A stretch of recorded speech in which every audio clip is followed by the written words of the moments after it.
Chapter 2. The voice in the hall. For a moment, I couldn't breathe. My mother's voice, impossibly close, impossibly real, hung in the air like the last note of a song. I told myself it wasn't her, it couldn't be her. The lamp's light seemed thinner than before, barely pushing back the shadows pooling in the corners of my room. I swung my legs over the side of the bed, bare feet touching the cold wood floor, and reached for the doorknob. It was warm. I jerked my hand back as if I'd touched a stove. A faint scratching sound came from the other side, not nails, not wood. Something softer, like fingertips brushing the grain. Who's there? My voice cracked, too thin to sound brave. Silence. Then the whisper again. Softer now, almost tender. You shouldn't have come back.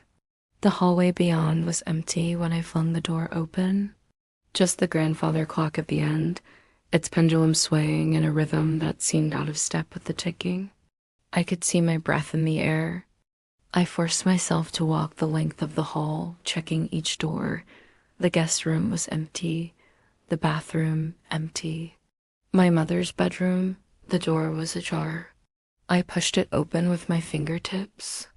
The room smelled faintly of the rose water she'd always used, but there was another scent now, something metallic like rain on rust. Her bed was made, covers smoothed tight. A single candlestick stood on the dresser, unlit, though wax had run fresh down its side. On the nightstand lay an envelope. My name was written across it in the same precise hand as the key. I tore it open. Abigail, if you're reading this, the house has already noticed you. Do not go into the cellar. Do not answer the one who sounds like me. No signature. No explanation. Just a smear of wax at the bottom, as though sealing something long ago broken. The floor creaked behind me. I turned, but the doorway was empty, except, no, not empty. The old woman from the train stood at the far end of the hall, her shawl hanging limp, her eyes too dark to reflect the light. She didn't move, didn't blink, just watch me.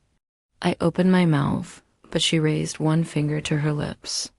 Then she stepped backward into the shadows and was gone. I didn't sleep for the rest of the night. By dawn, the air in the house felt heavier. Every corner seemed to hold its breath, as if waiting for me to make a mistake. I decided to walk into town, hoping that the cold wind off the harbor might shake off whatever clung to me. But when I reached the front door, the key I'd left on the table was gone. In its place sat a sprig of dried lavender and a single rusted nail,